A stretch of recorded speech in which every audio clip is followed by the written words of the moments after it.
കേരളം വിധിയെഴുതി ദിവസങ്ങൾ പിന്നിട്ടിട്ടും പോളിംഗ് ശതമാനത്തിലെ അവ്യക്തത തുടരുന്നു. വോട്ട് കണക്കിലെ ഈ രഹസ്യം ജനാധിപത്യത്തിന് ഗുണകരമല്ലെന്ന കർശന നിലപാടുമായി പ്രതിപക്ഷം രംഗത്തെത്തിയിരിക്കുകയാണ്. വോട്ടിംഗ് വിവരങ്ങൾ പുറത്തുവിടാൻ കേന്ദ്ര തെരഞ്ഞെടുപ്പ് കമ്മീഷൻ എന്തിനു മടിക്കുന്നു? പ്രതിപക്ഷ നേതാവ് വി സതീശൻ ഉന്നയിക്കുന്ന ചോദ്യങ്ങൾ തെരഞ്ഞെടുപ്പ് കമ്മീഷനെ പ്രതിക്കൂട്ടിലാക്കുകയാണ്. വോട്ടെടുപ്പ് കഴിഞ്ഞ് ഇത്രയും സമയമായിട്ടും മണ്ഡലം തിരിച്ചുള്ള കൃത്യമായ കണക്കുകൾ പുറത്തുവിടാത്തതിൽ ദുരൂഹതയുണ്ടെന്നാണ് പ്രതിപക്ഷ നേതാവിന്റെ ആരോപണം.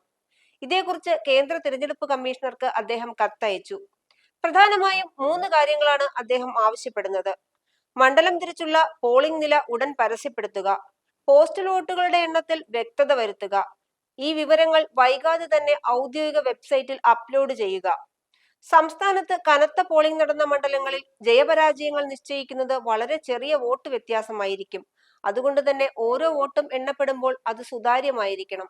പോസ്റ്റൽ വോട്ടുകളുടെ എണ്ണത്തിൽ കൃത്രിമത്വം നടക്കാൻ സാധ്യതയുണ്ടെന്ന ആശങ്ക രാഷ്ട്രീയ പാർട്ടികൾക്കുമുണ്ട്. ഈ സാഹചര്യത്തിലാണ് പ്രതിപക്ഷ നേതാവിന്റെ ഇടപെടൽ. തിരഞ്ഞെടുപ്പ് കമ്മീഷന്റെ ഭാഗത്തു നിന്നുള്ള വെള്ളപ്പോക്ക് സാധാരണ വോട്ടർമാരിലും ആശങ്കയുണ്ടാക്കുന്നുണ്ട്. കണക്കുകൾ വൈകുന്നത് രാഷ്ട്രീയ കേന്ദ്രങ്ങളിൽ വലിയ സംശയങ്ങൾക്ക് വഴിമരുന്നിട്ടു എന്നതാണ് പ്രതിപക്ഷം ചൂണ്ടിക്കാട്ടുന്നത്. പോസ്റ്റൽ വോട്ടുകളിൽ ഇത്തവണ വലിയ വർധനവുണ്ടായേക്കാമെന്ന സൂചനകൾക്കിടയിൽ ഓരോ വോട്ടും നിർണായകമാണ്.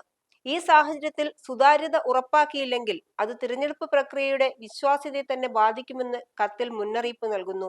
കനത്ത പോളിംഗ് രേഖപ്പെടുത്തിയ കേരളത്തിൽ ഈ കണക്കുകൾക്കായി മുന്നണികൾ ആകാംക്ഷയോടെ കാത്തിരിക്കുകയാണ്. എന്നാൽ തിരഞ്ഞെടുപ്പ് ഉദ്യോഗസ്ഥരുടെ ഭാഗത്തു നിന്നുള്ള മൗനം ഇപ്പോഴും തുടരുന്നു.